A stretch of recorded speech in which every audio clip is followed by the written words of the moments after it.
Alright, so here's a quick tune. It's about living in a crap town. I live in Decatur, Alabama, which is actually the home of Meow Mix. We don't really have much else going for us. So it stinks. And anyways, this is about that town and how much I want to burn it down.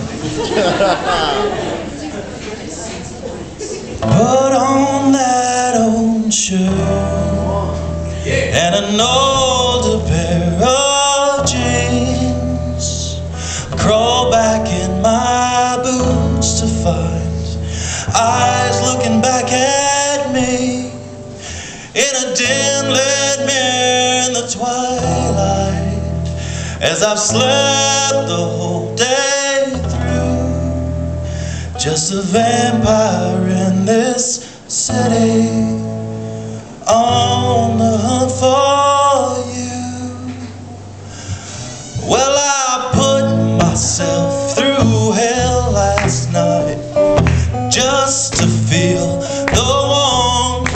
I watched the life drain from this town in the name of fun, and I watched it all go up in flames with the morning sun.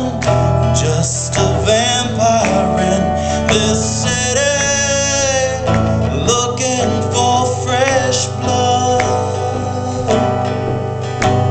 But I'll raise my glass in defiance of a world that's dying round, as I find friends in the darkest places of a graveyard town. And if we feel like we're still empty, if we feel we've not been found, as we look at the world through the bottom of our glasses, won't you buy us another round? Hell yeah! And I'm up for it.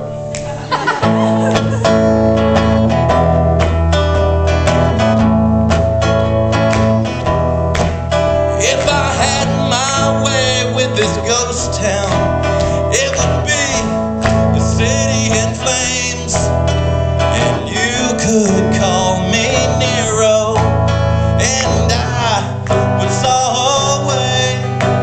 But the morning sun comes quickly, and I go to sleep alone, just a vampire in this city, looking for a home.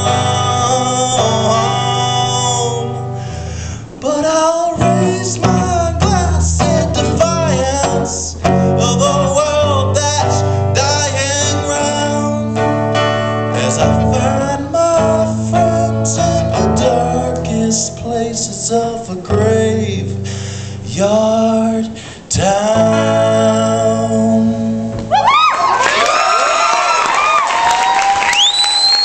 Now imagine that with a banjo and a cello and a gazillion weird instruments, and you have the Barnstormers. I'm not kidding. Y'all should Google. All right now. Can I have my fun size? No? Watch it. We're trying to be time efficient, I promise. There we go. And Tyler. Woo! Yeah! All right. I see you, Tyler. I see you, Tyler. I appreciate you. All right, so somebody asked me where I was from. You know, like, you know when you apply for a scholarship or a job or something that people ask you to like submit your bio. I hate that kind of crap. So I wrote this piece. It's called my autobiography. Yeah.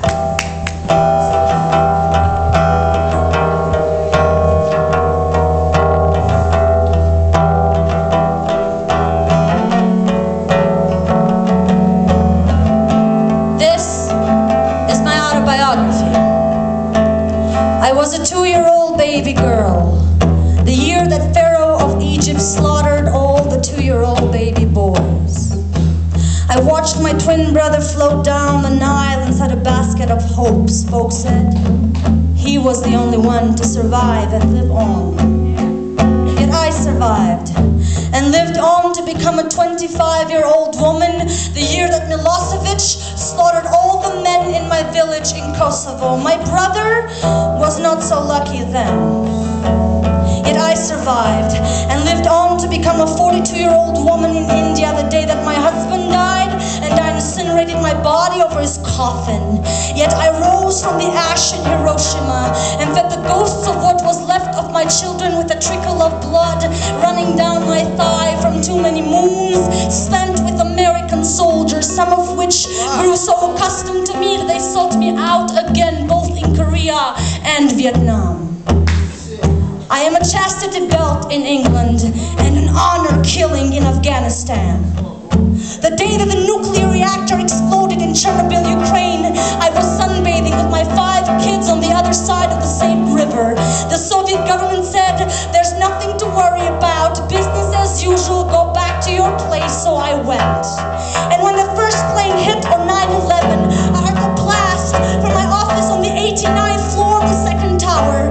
The American government said, "There is nothing to worry about, business as usual, go back to your desk," so I went. And now I'm ash, I am debris, I am bald from radiation, bald from chemotherapy, bald from selling my long black Malaysian hair to the wig and weave makers for black girls in America who can no longer grow their own because of the flames inside their heads.